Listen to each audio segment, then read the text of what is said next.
Hello everybody. So today I will talk about calculus. The topic today is about limit.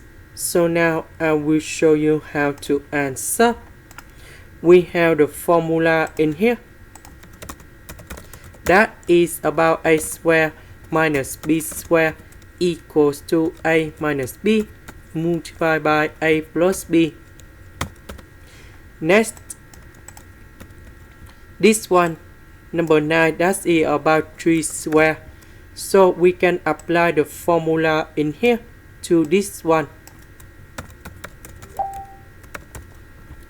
Next, about negative 5s, I can put negative 6s and positive s. Sorry, that should be about negative 2s, negative 3s. Now, we can do about factorization by s.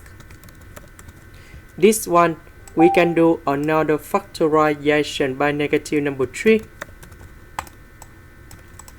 So, s minus 2, we can do another factorization.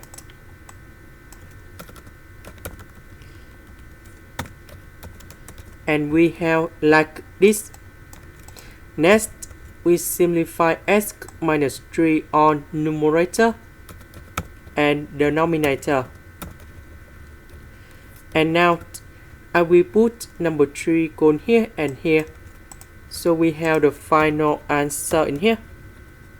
And that is about number 6. This is the end. Thank you for watching.